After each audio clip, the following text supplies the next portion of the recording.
you have to be honest with yourself about why are you still here? Why are you holding on? What's really driving you? You don't feel like starting the process over with somebody else. So even though you're not feeling it with him, you're wasting your time. The best-selling author and host. The #1 health and wellness podcast. On Purpose with Jay Shetty. What are the signs that someone deeply loves you? Because I feel like we live in this world where we're always wondering, do they love me? Do they like me? Do they really like me? Are they really into me?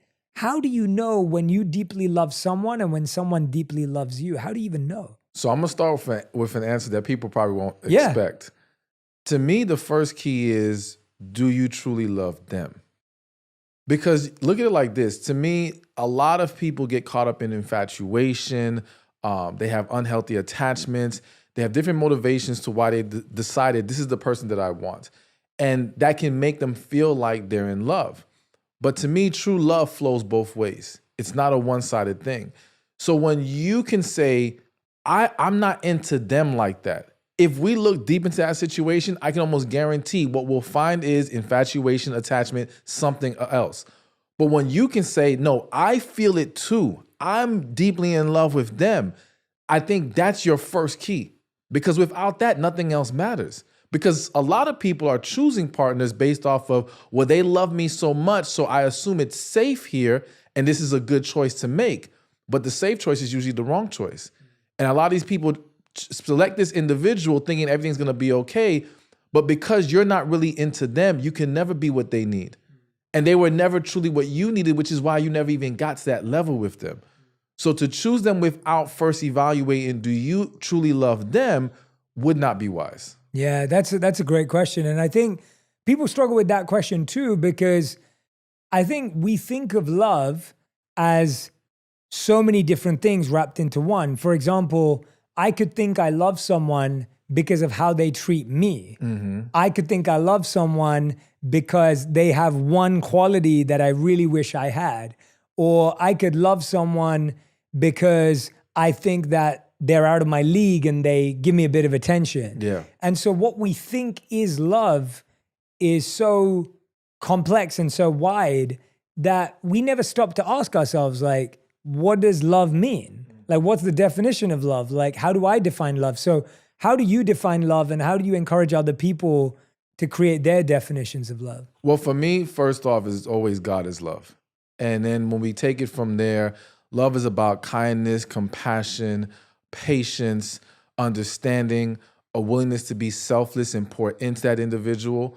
But I think what's also important for people to understand is when we're trying to apply it to romantic relationships, we have to understand that there's other ingredients that are necessary before we can move forward. So you could love someone dearly, but if they are not emotionally ready, because maybe they haven't healed from their past, maybe there's still some things they need to work out in their life, then it wouldn't be time to move forward in a relationship with them. And we have this bad habit of the minute we feel like there's love there, we want to move forward. Exactly. And as you mentioned, we can get caught up sometimes in, well, we love them because of what they do for us, but what are you prepared to do for them? Love is about giving, all right? So we have to ask ourselves, okay, do we know what their needs are? Are we willing to fulfill those needs? Because if not, maybe this wasn't love. Maybe it just felt good in the moment. Maybe you got caught up in the hype, and that's okay. It happens to almost all of us, if not all of us, at some point in life. But we have to just be very clear with ourselves about what's really driving the intention right now. But I think all those things I mentioned is what encompasses love, and that's like the foundation of it. And then from there, we have to look at some other things to see how we can move forward. Oof, so many times, like, you convince yourself something's love. Mm-hmm. And what I find really interesting is that so many people fall in love too fast and no one wants to go for the slow, patient, understanding love, which is what love requires. You just said love is kind, love is patient, love is understanding.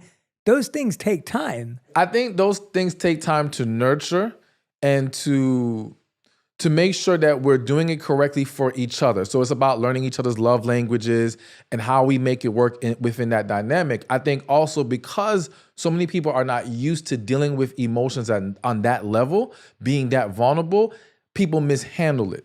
All right. So it takes time for us to get to a place so we understand how to manage this and work through this. However, I think that I'm a huge believer in connection. And I believe connection is like your spirit recognizing its match. And it's very instant. When you speak to couples who said they experienced a connection, they'll tell you first conversation, first time meeting, first date, first week, it was pretty fast. So to me, the recognizing of something deeper being here can happen very quickly.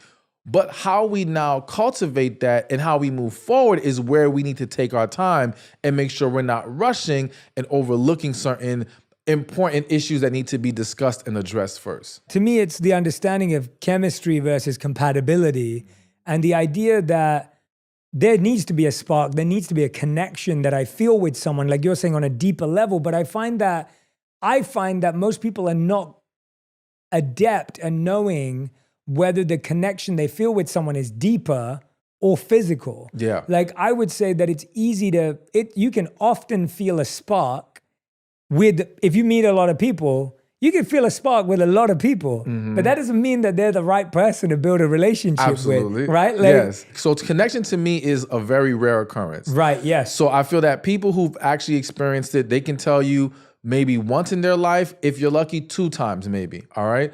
But it's not this thing that happens with everybody. Whereas chemistry, feeling a spark, these things can happen with a lot of different people. Yes. So I do think there's this education that's needed to understand how we differentiate these things so that we don't confuse them. Because I see a lot of people take that chemistry and think, oh, this is it. This is the one. And it's like, but you had chemistry with the last 5 people. Why is this one the one and not them? So I do think we have to be careful with that. Yeah, I think so. So we're on the same page. There's 3 things. There's connection on the deeper level.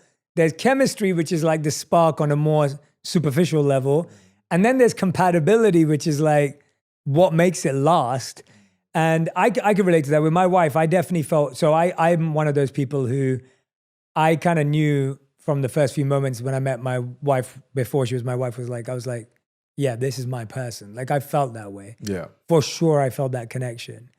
And there was chemistry there too, but it had to be turned into compatibility in order to create a long-lasting relationship. We've been together for 10 years. We're still learning, building, going through everything, but that was a big part of it. So that I can get behind. Do you see it that way too, or is there something different in how you see it? Believe it or not, I used to make compatibility the least important, but that was because I was looking at it the wrong way. Once I kind of looked at the definition again, and compatibility is about 2 people coexisting in harmony. Yeah. Then I was like, okay, no, you have to have that. I got caught up more so in like, let's say a dating site says, okay, we're gonna decide who's compatible. So I view compatible as like an on the paper, it looks good. It's supposed to match.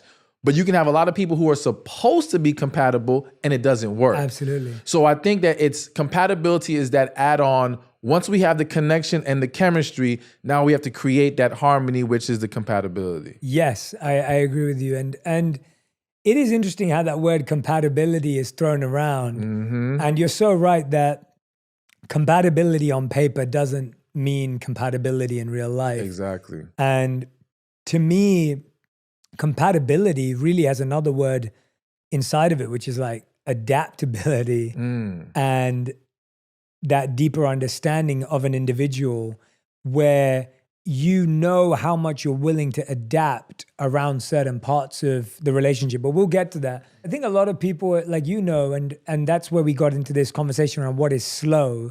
A lot of people are waiting to feel like, is this person wasting my time or are they the one? And so they don't have a deeper connection. Maybe they had that spark of chemistry and now that's kind of subsided. How do you know if someone's wasting your time? How do you know if you're letting yourself be used or wasted in that way? So to me, again, I think it always starts with self. And you have to be honest with yourself about why are you still here? Why are you holding on? What's really driving you? Because just use an example, let's say you're a woman and the only reason why you're holding on to this guy is because he's a nice guy. You don't feel like starting the process over with somebody else. So even though you're not feeling it with him, you figure, let me try to make it work. You're wasting your time. This is where you're setting yourself up for disaster every single time. So if it's not born out of a true connection, love, a genuine desire, you really like this individual. Of course, there's always things we have to work through, but is the foundation strong enough for us to say, okay, we can make something special here? And I think once we are honest with ourselves, that kind of helps answer the question, because sometimes we get so caught up trying to analyze the other individual that it's like we get in our heads and now we're missing the mark on what's really important here. And we can't always say for sure what's going on with them. I will say that in general, if this person isn't willing to talk about things, they're wasting your time. If they're not willing to address or correct things that have been talked about, they're wasting your time. If you guys aren't on the same page about what you want and where you want to go in life, wasting time. So there are some things I think we can just look at and say, listen, this is pointless here. But a lot of times, and I have to say this, especially for women, women's intuition is extremely powerful. I'm a huge believer in it. And I feel like women know very early, this isn't it. But they rationalize reasons to convince themselves to give this man a chance. And this, again, is a waste of time because it just doesn't work. I've seen people turn what should have been maybe a couple weeks of dating into years of being married to someone they were not happy with. All because they did not listen to themselves from the beginning. They knew what it was, but they just could not accept it for what it was. Yeah, and I love that point on intuition. It's almost like when a relationship finally ends, a lot of us think to ourselves, I knew they weren't right for me. Like I knew it. I knew that they weren't the one, but you just didn't listen to that part of yourself. Yes. So let's break it down for people. Let's help people out. We started talking about three very important words: connection, which you defined; chemistry, which we've defined; and compatibility, which we've defined. How do people know the difference between connection and chemistry when they meet someone? Because I find that the science shows that you're experiencing dopamine and cortisol at the same time. So you're experiencing the reward chemical and stress chemical at the same time, which gives you that chemistry feeling, which is the feeling of butterflies in your stomach, or like, do they like me? Are they into me? What should I wear? That kind of feeling. But then you're talking about a deeper connection. How do you hear the difference? Because I think a lot of us just get swept up in the feeling of, oh, I'm so into that person, they're so into me. How do you know? So I think one is, are you even being yourself, or can you be yourself with this individual? If you're presenting your representative, then this is not a real connection. This is them falling for that person that you're presenting, but that's not real. So to me, you should be already being yourself, but with that person you have a connection with, it's a more natural flow. We don't have to force it. We just feel so much more comfortable around them. I think in addition to that is when you find yourself all caught up in the moment and caught up in that chemistry, again, you have to ask yourself, what am I really attaching myself to? What do I really like about this individual? What I find is that when it's really about chemistry, we're still on the surface. You don't really know about them yet. You just know you guys had a good time. Maybe you had fun at this event. You guys were able to talk about a lot of different things, which is great, which is going to also be important if there is a connection. However, do you even know what kind of relationship they want? Do you know what kind of life they want to live? You know, are you guys really on the same page? I think connection is our paths align, our purposes align. So for us to align, we have to have a deeper understanding of where we're headed, and can we head there together? So that's why I think though you may feel it, or you may feel like you're feeling it, you have to do your due diligence to dig deeper to find out, okay, is this just I got caught up on the surface, or there is something real here? Yeah. And I think once we ask enough questions, because I think that's the other big problem. We have this experience where we feel this chemistry, we're so excited, and now we're afraid to ask questions because we don't want to blow up the fantasy. Yes. You know what I'm saying? Yes, We're just like, yes. no, I want to keep believing this is great, so let me not ask anything. Let me not run this person away. Let me not rock the boat. But that's going to be what tells us if this is real or not. Yes, I think you've hit on something there. Like, we're so scared of losing someone that we're okay with not asking important questions and discovering important truths that actually define whether this relationship's going to last. Absolutely. And that is ultimately, going back to your point earlier, that is ultimately you not being yourself, right? You're losing yourself, scared that you're going to lose the other person. So you're okay with not being yourself. Do you think it's ever okay? This is a funny question, I think, but I have to ask it because I think it's a healthy discussion. Do you think it's ever okay to present different sides of yourself in order to attract someone? Or do you think that you're ultimately setting yourself up for failure in a relationship? Almost like, I think a lot of people, they may not become someone completely different, but I think a lot of people are like, oh, I'm going to show my smart side because it will attract this person, or I'm going to show my this side because they'll like that. Are you saying any of that kind of molding is unhealthy, or do you think there's room for that? I think anything that is not sustainable is unhealthy. So look at it as if I'm a man and I'm meeting this woman and I want to impress her. So I'm like, okay, I'm going to try to spend all my money, take her to a nice 5-star restaurant, all these things. But deep inside, I prefer a more simple lifestyle. You know, I don't like all that extra stuff. Okay, that's horrible. That's a setup for disaster. That's unhealthy because you can't sustain what you're presenting to that individual that's going to draw them in. So whatever it is, another like common example is you'll have women who love to communicate. They want to be able to talk to you every single day. But because they're afraid of coming off a certain kind of way, they'll hold back on their communication. So now they'll make it seem like they're okay with talking every now and then. We don't always have to text. And then this guy falls for that. He falls for this low standard. I don't want to call it low standard, but not having such a high expectation of him when it comes to communication. Then he finally gets with the woman. Her true self is going to come out at some point. No one can suppress their true self forever. It comes out and now it's like, what is this? I did not sign up for this. Now we're fighting. Now we're stressed because you want him to call you more. He was used to you not being worried about it so much.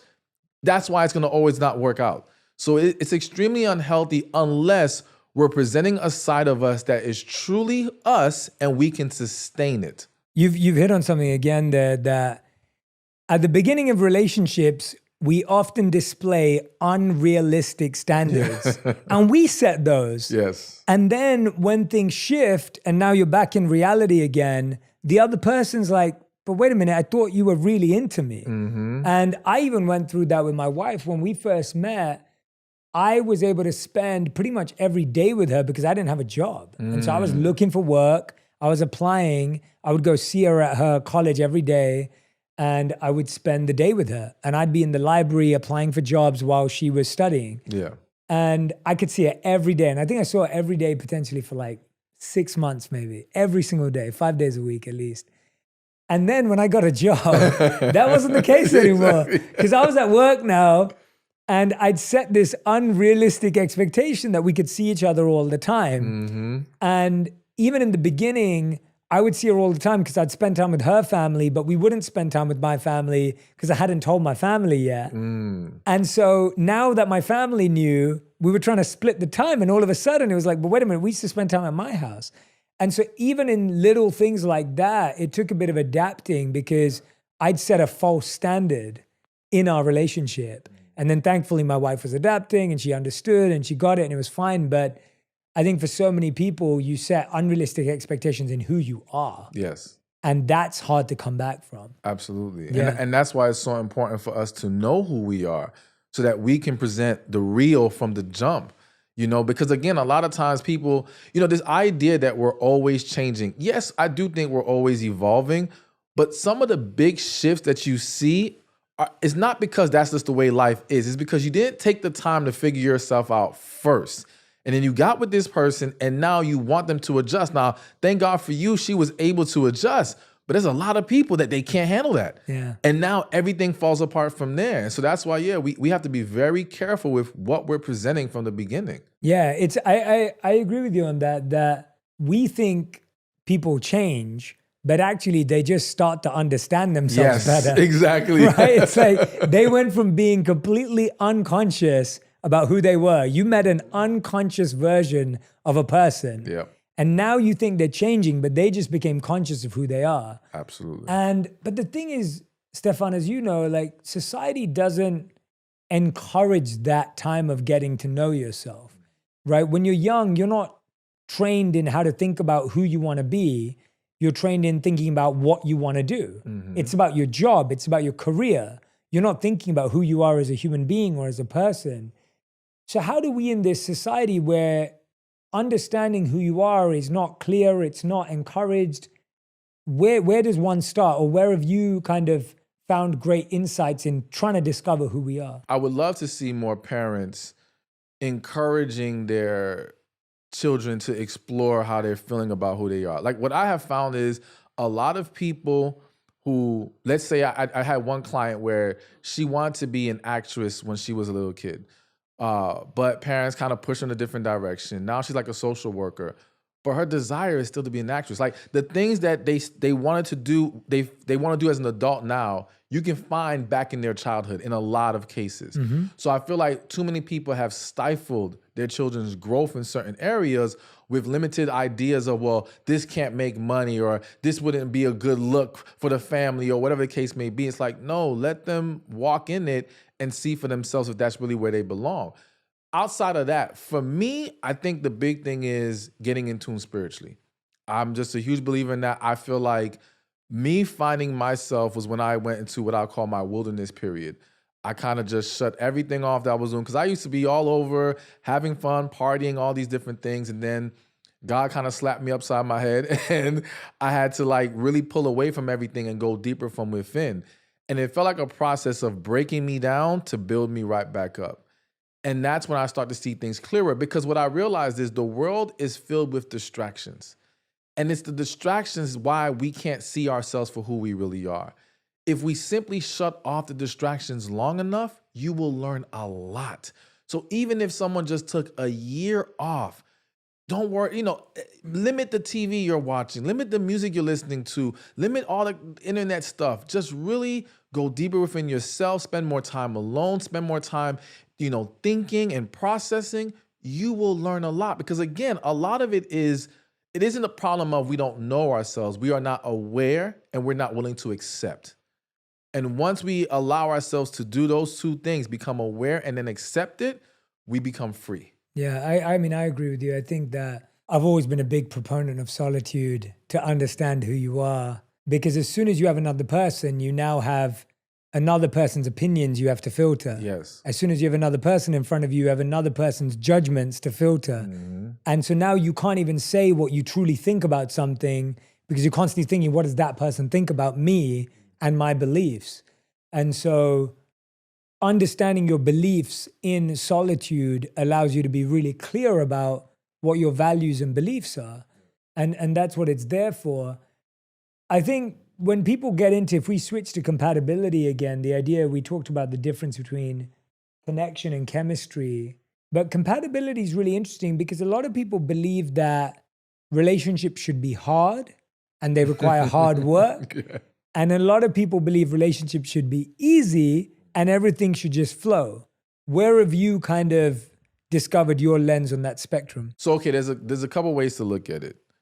I think that most relationships, and I'll even be more specific, most relationships that involve connection and true love are typically hard. Not because relationships have to be hard, but because most people have been hurt by something in their life, are holding on to past traumas, haven't resolved it. Once they meet this individual that they feel so strongly about, it is scary. This is where things get difficult. It's the difficultness in how do I handle this? How do I manage this? You'll have people feel like they're losing themselves, but they're not losing themselves. Their true self is coming out. And it's the self that's been hiding behind that wall they've been using for quote unquote protection. But I always say the same walls to protect you are the same walls blocking your blessings. So now they're being pulled from behind it. It makes them feel some kind of way. And again, people start to mishandle things. You also have situations where people are getting bad advice. Like, I'm gonna give one example.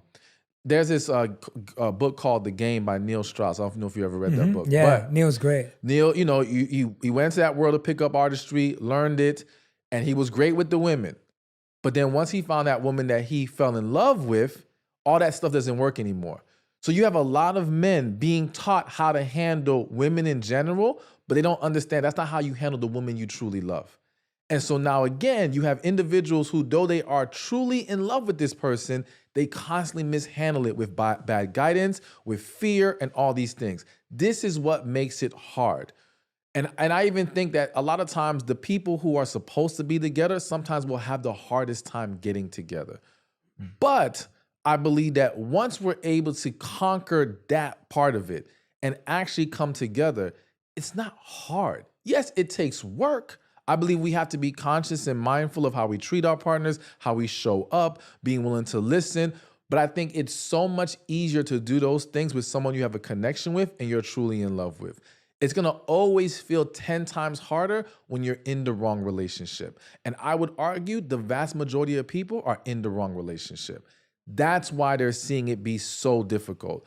And when you see this whole it's easy, typically it's easy because you have two people who are not digging deeper.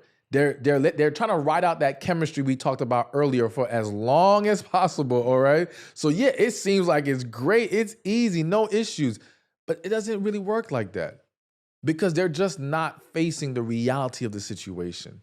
So I think we have to understand that there is gonna be some bumps in the road because of all the things that people have been through.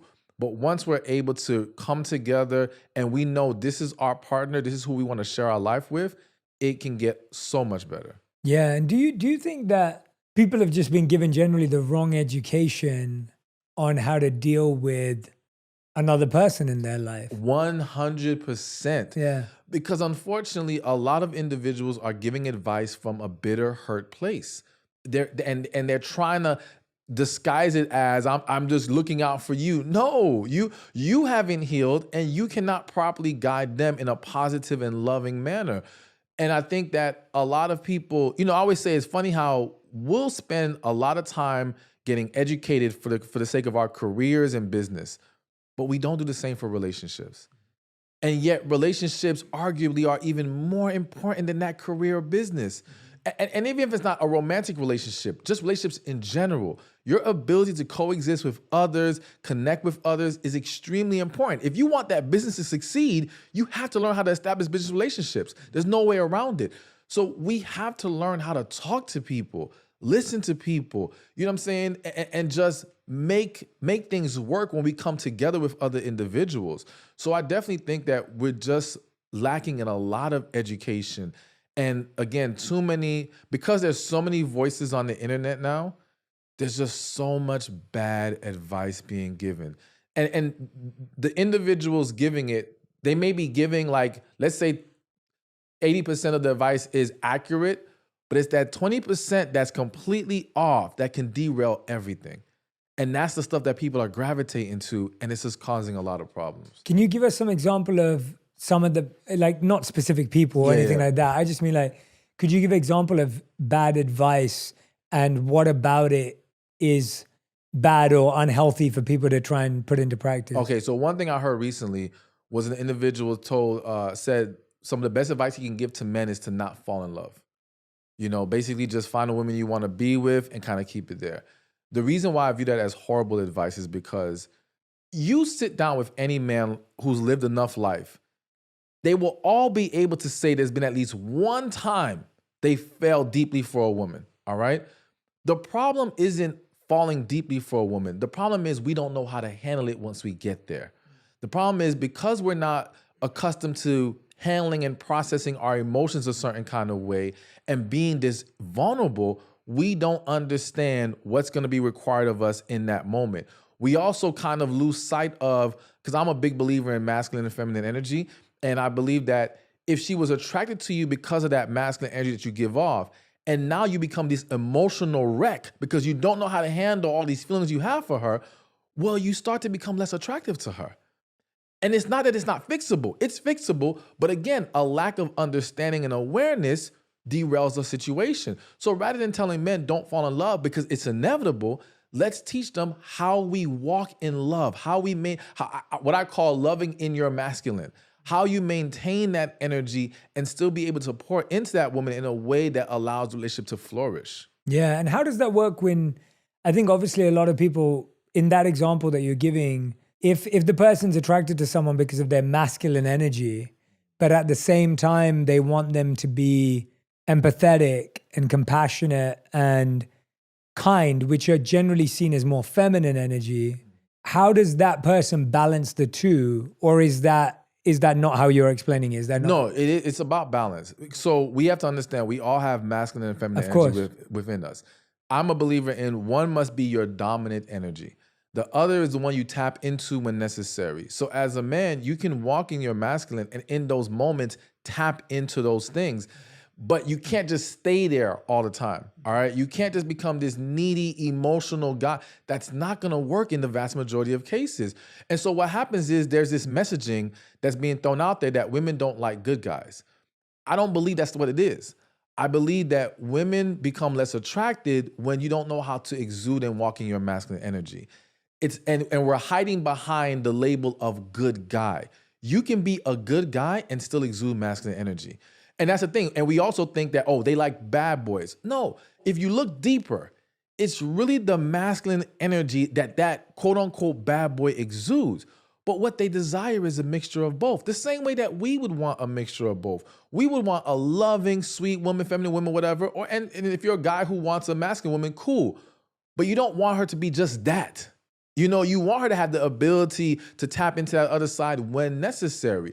I think we all desire that balance in our partner, and I think it's healthy. And if we just learn how to maintain it and how to nurture it, we would see greater success in relationships. Yeah, what are some of the skills with mastering that energy that you think we're missing out on in balancing that energy and knowing when to be which? And because the reason why it's hard is I think we live in a binary world, right? Like you feel like you have to choose. Mm-hmm. Like you're either a bad boy or you're a good guy. You're a doer or you're a thinker. You're a winner or you're a loser, right? Like we think like that. And so people go, okay, I can either be masculine or I can be feminine. And I definitely relate to what you were saying. Like I believe that there is a lot about me that is massively masculine in energy, using that language and terminology. My drive, my ambition, how I work, my strategic mind. And at the same time, I consider myself to have a lot of great feminine energy and qualities where it comes to like empowering others and nurturing and the ability to hold deep, compassionate space and be empathetic, which are all powerful qualities for everyone, right? Beyond gender, they're powerful qualities. And I appreciate, and it's taken a long time to know when to be which. And I still make mistakes, right? There's still sometimes I'm like, I should have been more assertive or I should have been more affectionate. So we live in a world that finds it hard to hold two opposing ideas at the same time. Yeah. We don't know how to do that in any sphere of life, let alone within ourselves. Mm-hmm. So what are some of the skills that we can learn in order to nurture both those energies in a healthy way inside of ourselves? So I think one, it's going to require a lot of, if you're already in a relationship, it's going to boil down to a lot of transparency and communication. You know, if you're that man trying to understand that woman and when you can walk in those two energies, her being willing to be honest and open about, you know what, this was too much over here, or I needed some of this over here. And in time, you're going to become more aware and understanding, and it's going to be like second nature to you. You won't have to overthink it. And I think part of it is not overthinking it. It's kind of like being ourselves, but understanding that we have to learn when this is doing too much and vice versa.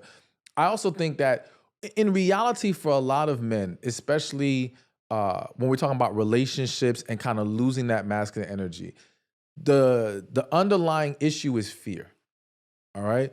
When we become so afraid of losing this woman, we lose ourselves. And so a lot of men now fall into this very feminine, needy space because they're just afraid. We have to learn that, listen, like to me, I feel if your partner thinks you're never going to walk away from them, no matter what they do, you've lost. That's a horrible place to be in. We have to get to a place where we both understand that as long as we show up the way that we need to show up for each other, we have each other's back. We will be here. But neither of us will tolerate an unhealthy relationship and someone who blatantly does not want to work on making this better. I would want the woman I'm with to feel that way, and I need to feel that way. Once we understand that and you have the confidence of, I can walk away if I have to, that shifts your energy right there in itself. And now you don't find yourself falling into that place where, again, you start to look a lot more unattractive, or for some men, they become yes men in their relationships, thinking that makes her happy. That's turning her off. She doesn't want you to be her yes man. She wants you to stand up for yourself sometimes. Give your opinion, give your perspective. She wants to be able to, if anything, be able to have discussions with you about these things. Not just you say, whatever you want, whatever you want, whatever you want. Over time, it becomes a problem. So I think that once we conquer that fear, once we create a space where we can talk about these moments and not feel some kind of way, I think sometimes men they struggle with taking the criticism from their partner.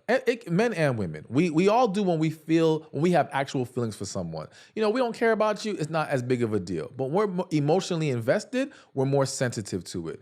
But we have to understand that these criticisms are for the sake of making things better and strengthening this relationship. So once we can get to that place, it's going to be so much easier to grow in it. And then I think it's just a matter of understanding that this balance isn't just for your relationship. So look at it like from a sports perspective. If I'm on a basketball team, there may be moments where I need to take the lead and recognize, all right, everyone else is down. Somebody needs to step up. This is my moment. And then there's other moments where I realize, okay, let's say we already have a team captain. Let me show them that I can follow, serve, do what needs to be done so that the team can win. It's just becoming aware of what the moment requires, And again, I think the more in tune we get with ourselves and the more in tune we get with our partner, the easier it becomes to find that balance. That's the challenge, right? The challenge is just how much patience we have with ourselves and others to realize that you walked into an unbalanced situation. And now it's like, how much patience, how much time are we going to give it to get to that? Because the challenge is, I think we walk into a situation thinking it's perfect, whereas we should be walking into a relationship knowing it's imperfect. Absolutely. And we're going to learn and figure it out together. And I think that's what sets us up for failure, is because we walk into it going it's perfect. And deep down, we know it isn't, but somehow we gloss over it. Whereas I find when I know we're going to fight, when I know we're going to argue, when I know there's going to be disagreements, that sets me up to develop the skills I need in order to navigate those things. Yes. But if I assume like, we're never going to fight. And I always get that, right? We always meet someone who goes to me, I meet a friend who goes to me, Jay, we never fight. I'm like, how long have you been together? Because I don't know anyone who never fights. I get that no one has to get to like the heights of fights. Yeah. I get that. I get that. It doesn't have to be a heated fight. But I don't know anyone who doesn't disagree. There you go. Okay, right? Yes. Right? I think that's important for people to understand. Yeah, there's a difference. Yes, you have some individuals out there that'll say arguing is normal, it's healthy. And to me, it's like, listen, if we're talking about arguing where we're now crossing disrespectful lines, negative lines, the way that the tone we take with each other, all these things, that's not healthy. Yes, it may happen. You should be prepared for that. But let's not normalize it and say we're just going to keep doing this and it is what it is. But you're right. To be with each other long enough and never have a disagreement, that's extremely rare, okay? Extremely rare. And I do think that, again, as you mentioned, we have to be ready for those moments. We have to understand. And going back to how we find that balance, especially as men, and even for women, it's recognizing. So, for example, if my partner is in a very heated moment, let's say she's in her masculine right now, all right? She's getting rough. Well, meeting her with more masculine is probably going to only make things worse. Yeah. This is the time for me to be compassionate, go to her, hold her, calm her down, bring her peace in that moment. You see? Because we need to balance each other out. Same thing on the flip side. If I'm all heated and I'm extra passionate, and then my woman now comes with that same energy, that's it. Now we're butting heads. This is her moment to say, no, let me now be the one to soften the moment up, bring that sweetness in there, and everybody calms down. So it's learning how to feed off of each other and recognize, okay, they're over here, let me bring it back over here. And now we can work from that point and we're both good. The problem is that we all see compassion and sweetness and kindness in those moments as a weakness. We don't want to be that person because we see that as losing. We see that as giving in. We see that as us losing our power and strength in a relationship. if we become the comforter or if we become the carer, right? Like that's a perception. That is the perception. And we have to change that. That is the power position. So who is more powerful? The person that lets the energy dictate them how they're going to react, or the person that brings the energy and dictates how they're going to make this situation play out? So if I'm coming in to calm it down and being all sweet because I'm trying to bring peace here, I'm in the power position. I'm not losing anything. I'm going to gain more peace and happiness and harmony if I succeed in what I'm trying to do.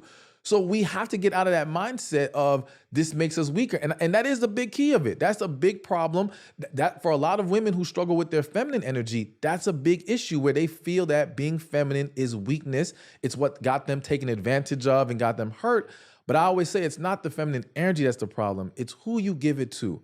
Do they respect it? Do they honor it? You know, and it's the same thing as a man. Does she respect your masculine? If she doesn't, then that might just be a sign you're with the wrong person. But don't stop being that guy, because the woman who's best for you is going to need that in those moments. But that's exactly what it is that when people have been their best selves for the wrong person, that person brings out the worst in them. Yes. Right? Like when someone's been their best, loving, kindest self, but someone took advantage of it, that person now thinks next time I've got to be aggressive, I've got to be, powerful, I've got to be strong in this way. And I feel like that's kind of what most people are dealing with. We know that is that you're just dealing with a wounded version of someone, yes, not a healed version of someone. But I think people struggle to trust again and again, especially when they see the same patterns in the person they're with. And I guess the question is, why do we keep making the same mistakes? Because I feel like a lot of us keep dating the same people. Yeah. And there's a part of us that also just keeps closing off or being more wounded. It's almost like if you cut yourself, you now walk around with your hand over that cut because you don't want to get cut again. Mm-hmm. And then if you lead it off and it gets cut even deeper, now you're even more conscious of that. And so I find that people are doing that where they're closing their heart more and more because it's been so misused and abused.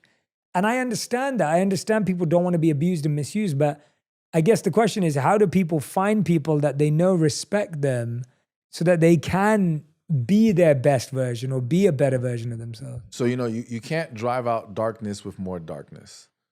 You can't expose someone who's going to hurt you by being someone who's closed off and holding back yourself. It's kind of what we were just talking about. We have to look at being vulnerable, loving, and open as not just, I'm setting myself up to be hurt. No, it's how you expose people faster. If I come with that energy and you cannot respect it, match it, then I know you don't belong here. But if I hold back, I give you a free pass to hold back. So now we have two individuals who are hiding behind their walls because it's comfortable there, but you can't really see what do we really have in front of us. Those walls are blinding you and you can't properly evaluate the situation. So one, we got to get to a place of healing from our past so that we're not just walking around with the hand over the cut. No, you got to let the cut breathe. You got to let it heal, all right? Put your hand on there is delaying the process. And like you said, all that's going to happen is when you finally take your hand off, but you're taking it off with the wrong person and you haven't learned. See, what I want people to realize is your actions weren't the problem, meaning you being loving, sweet, kind, compassionate wasn't the problem. It was the person. Separate those two things so that you don't stop doing the good things. Now, granted, are there levels to this to where we have to learn, again, if I'm thinking about a man, if you got so deeply emotional to where you kind of lost your masculine energy and you became very needy, okay, you can say, all right, I need to continue to be loving, but I know I have to learn how to draw a line. I have to learn how not to cross that moment. And again, you only crossed it because you were unhealthy to begin with. You only crossed it because you were afraid to begin with. Once you get to that place where you're healthy and confident, you won't find yourself crossing that line anymore. Yeah. You won't tolerate certain things anymore. So we have to heal, we have to be confident, and we have to let our light shine so that we can expose what's in front of us easier. That's a brilliant answer. I love the differentiation between how sharing your light is not the problem, the person's the problem, because we start to doubt whether being a good person, a loving person is actually what wins in the world. Yeah. And the truth is that it does win, but it has to win with someone who can receive it and Absolutely. hold that space with you and share that space with you. And I find that a lot of people keep giving that energy to the wrong person because we feel we can make them better, right? Yeah, There's this feeling of like, I can change this person. I can make them better. I can heal them. Some of us want to fix people. Yeah. And that means we assume the person we're with is broken. And I think this is such a subconscious thing. Like, if you're always critiquing, if you're always picking at stuff with your partner, chances are you don't think they're great. Chances are you think there's some issues with them and you think that you can fix them and they're broken.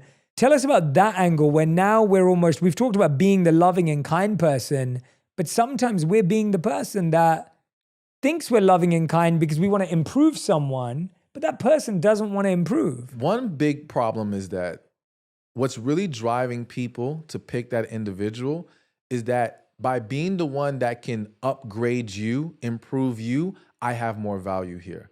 By having more value, I have a false sense of security. You have to appreciate me. You're less likely to walk away. You're less likely to cheat because you're lucky to have me. I feel like I'm the prize here. But those situations never really work because, again, you're choosing someone that is not capable of pouring into you the way that you need. You're basing this off of what you could do for them, and that's not sustainable. And you're choosing them because, again, you have more emotional control here. What happens to so many people, especially women, it's something that I call the unhealthy love cycle of women, where women in their first love experience, outside of any childhood trauma may have experienced, they're their most loving. They're just out there. They go all the way in. But that typically happens at a younger age, at an age where men are not mature enough to handle those kind of emotions, that level of commitment, so on and so forth. So she gets hurt. After she gets hurt, her moment is saying to herself, I will never let this happen to me again. So now the woman starts to consciously or subconsciously choose men who are, I don't want to say lower than her, but essentially a man who does not take her there. He's good enough to be with, but I'm not that vulnerable with him. He can't hurt me like that first love hurt me. And so that dynamic usually leads to picking that person I can fix, I can make better, who will appreciate and respect me. But again, it doesn't work out. And many times you'll see these same situations, the guy will move on to cheat on her. Not because, and I have to say this because some women think, yeah, he's just being a man. No, not because he's a man, but because you chose a man that you could never be the woman that he needed, and he could never be the man that you needed. Once he kind of either gets what he needs from you to build himself up, or the smoke clears from him being infatuated with you, he starts to realize, I'm not getting everything that I desire. And now you building him up has brought him more attention from other women. So now the difference between what you're not giving him and what someone else is willing to give him becomes way clearer now. The temptation gets way stronger. And he ends up doing something. Or she ends up cheating as well. Because he's safe, but he doesn't fulfill her. He doesn't satisfy her. He doesn't excite her in any kind of way. And that's why I always said earlier, like, the safe choice is almost always the wrong choice. But that is a function of people trying to choose these fixer-uppers because they think it's going to give them some leverage there. It's leverage. That's it. Yeah, it's leverage. Yeah. How do you know when it's time to go? Like, how do you know when it's like, I feel like this is a common question where it's like, how do you know when it's just, I've tried everything, we've tried together, tried our best, maybe we went to therapy, maybe we got a coach, or maybe we didn't do those things. How do I just know that I feel like I need to go, but I'm scared of being alone. Yeah. I'm scared of dealing with the reality that I put in a lot of energy. And I feel like you said this earlier, but a lot of people stay in something for a lot longer than they should because they'd rather not be alone. Yes. They'd rather not face reality. They'd rather not lose 2 years of their life. They'd rather lose 2 more thinking that this should stay. Like, how do you know when it's time to go? Let me first say this. I think society needs to change their thinking as far as letting go doesn't always mean it can't work out later. It's just that it cannot work out under these circumstances, all right? Because some people say, well, I feel like they're the one. Okay, maybe they are, but maybe the time is not right. And it's letting go that will allow you both to do what needs to be done in your own personal lives that will allow you to come back together and have something way more amazing. So that's number one thing to consider. But outside of that, it's when, one, if that person is unwilling to put in the work necessary, it's time to go. There's like so many times I'll have a video go up about communication and someone will comment saying, I've tried talking to him and he doesn't want to talk to me. And in my head, I'm like, but why are you still with them? If he refuses to talk to you, you've already tried. There's nothing else to do. But people will let it linger on and continue while they consistently complain or are unhappy about this specific issue. It's not going to magically get better. They're not going to just change it just because all of a sudden they see, oh, it needs to change. No, if they're fighting it now, they have no reason to change it. And what people have to understand, especially with this whole trying to fix people up, healing and facing your traumas is one of the hardest things for people to do. So if they already have you in their life, they're essentially getting the incentive or the benefit of relationship without having to do the deeper work. It's almost like if I'm at a job and the job says you need to have a master's degree to work here, but we're going to hire you anyway and give you time to get that master's degree. If getting that degree is super hard to you, you're going to drag that out as long as possible. Yeah. You may never get the degree until they fire you. When they fire you and you realize, oh my gosh, if I don't do this, I'll never get this person back. I'll never get this opportunity back. Now they might go and get it because it's very tough to walk down the path of the healing process.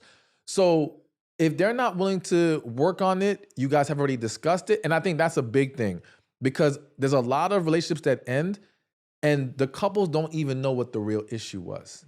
So the communication, they'll say, well, we talked about, no, you guys argued. You guys lashed out. There wasn't a clear communication as to what the problem was, what is expected, how do we go about this? If you've done that, and I believe one of the most effective ways to do that is through a letter. Because I feel like verbal communication of deep issues and concerns, they typically don't go well. People get distracted, they forget what they want to say, the other person gets defensive, they're listening to rebuttal, not to understand. But when there's a letter involved, it gives you time to get everything out. You can evaluate your tone, leave no stone unturned. And now they have an opportunity to process it on their time, to really take it in. And then you guys can come together and discuss the letter. And now it's so much easier to stay on point and get everything covered. If we've done that and they're still unwilling or there's still no progress, it's time to go. Yeah, that's great. That's great advice. And for me, that's the biggest one. It's like, you can't make something last if only one person's working on it. You can't keep hoping and waiting and wishing.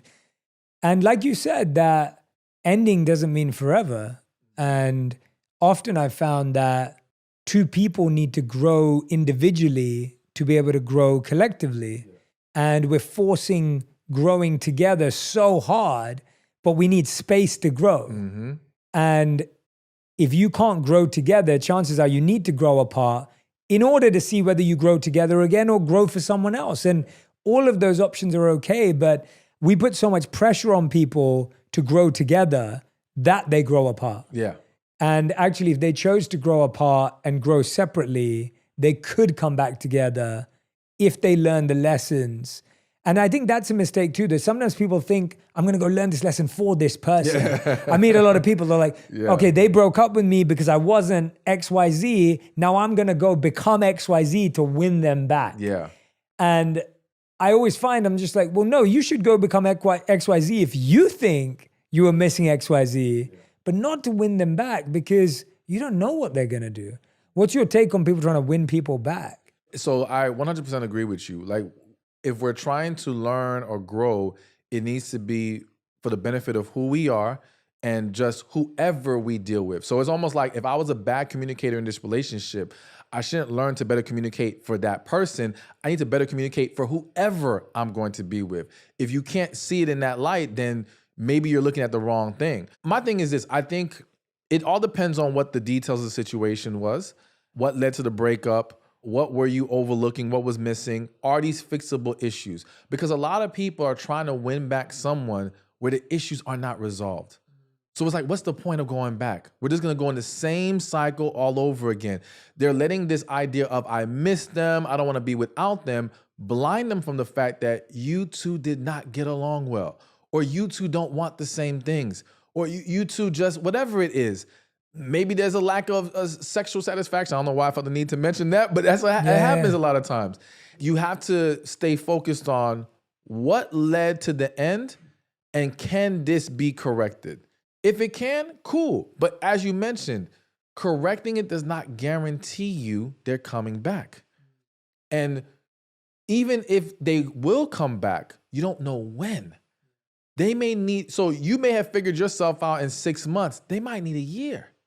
And I would argue if you guys are truly meant for each other and they needed a year, you need a year too. You're just overlooking some things and you're rushing the process because you want to get back to them. Yeah. I've never found a situation where it was truly only one person who had problems and the other person was squeaky clean. No. You thought you were, but you had some stuff too you needed to correct. Of course. So I think we have to be honest with ourselves and just keep striving to be better. And rather than focus on winning them back, just become the best you. Because if you do, and there's a true connection there, the opportunity will present itself again, and you two will be able to make something of it. And the struggle is that when people finally make that decision to break up or let go, the studies show that the parts of your brain that are activated in a breakup are the same as detoxing from cocaine. Right? Like you're literally trying to detox so you can have a craving for someone that's bad for you. Yeah. Or also it says that the areas of the brain that are activated in a breakup are the areas that are the same with physical pain. So if someone like punch you in the stomach, the reason why we say like my heart feels broken is because it literally feels like something's broken. Yeah. So when you're going through a breakup, when you're feeling the craving to be with that person again, studies show that over 80% of people are looking at what their exes are doing on social media, right? Probably through a Finsta account or whatever. But you have to know, what are some of the healthiest tips that you've given to people and the people that you've worked with that have genuinely helped people move through a breakup? The first thing is to ask yourself again, why was I even there? Why am I holding on to this individual? Again, I think sometimes we get so blinded by just the experience or our desire to have this person for whatever reason that we overlook what was really missing or why this could not work anyway. What you'll also find is, and I'm sure there's probably a study on it, where if they broke up with you ever see a situation, it happens on TV a lot, where the person could be like, okay, I'm gonna break up with my partner. They're planning on it, they've been practicing in their head, right?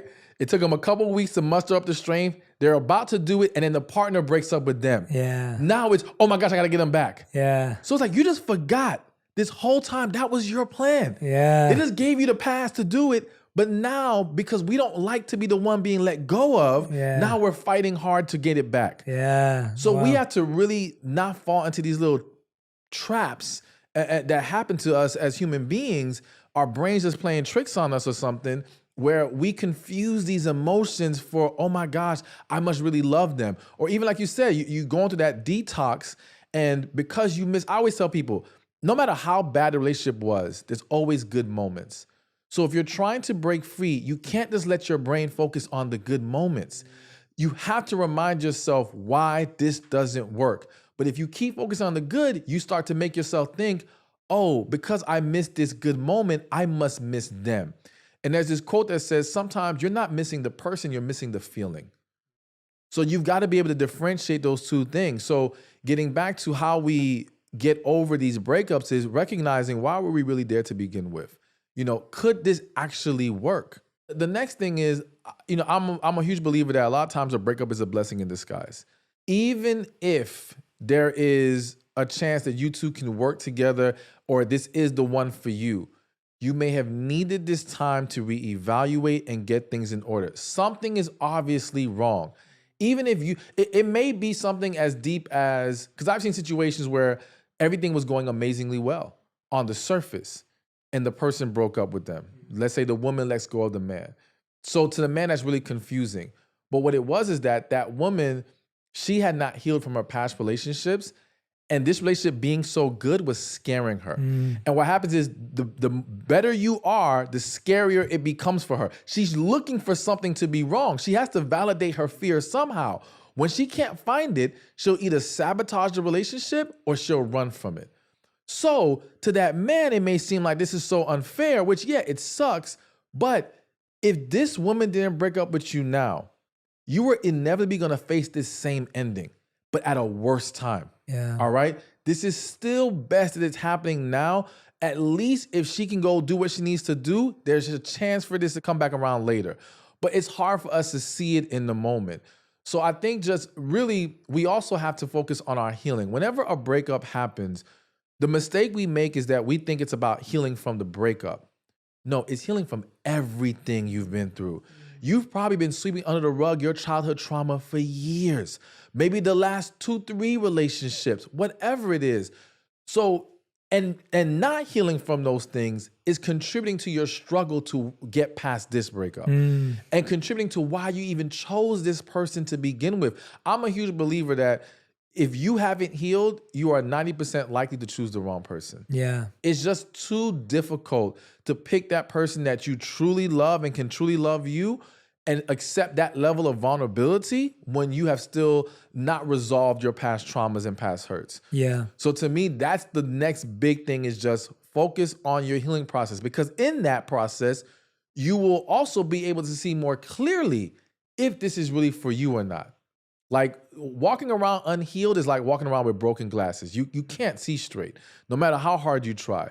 But healing will clear up your vision really, really fast. And now it'd be like, oh, wait a minute, I didn't belong there. Yeah. You know, thank God the breakup happened. You know, now I'm in a better place, I move forward. So to me, I think, and I would say in addition to those things, is just have an accountability partner. Whether that's friend, coach, therapist, someone that can help keep you in check, help remind you what you need to do, someone that you know you have to talk to and update what's going on so that you feel like, okay, I don't want to come back to them saying I'm doing the same thing over and over again. It doesn't guarantee success, but it helps. It helps move the needle some. So I would highly encourage that.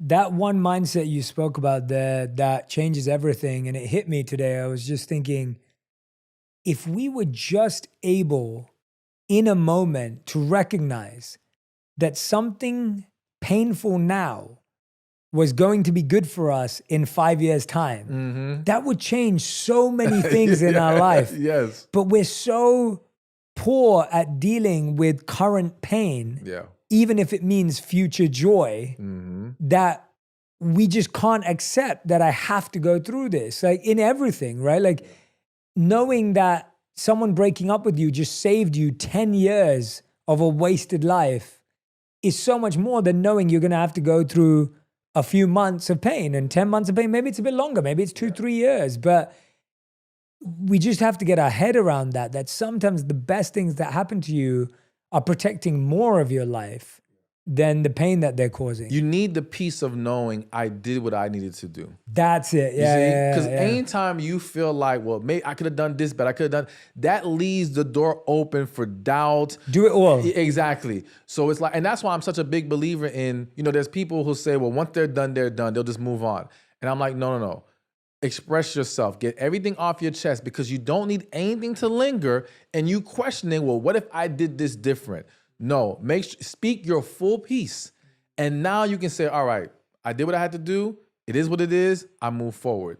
And I mean, it makes it easier. It may not make it 100%, not an issue whatsoever, but it's going to be easier. And I'll say also for me, that's why like my relationship with God is so important, because that's where I find my peace in dealing with a situation that doesn't work out the way I want to.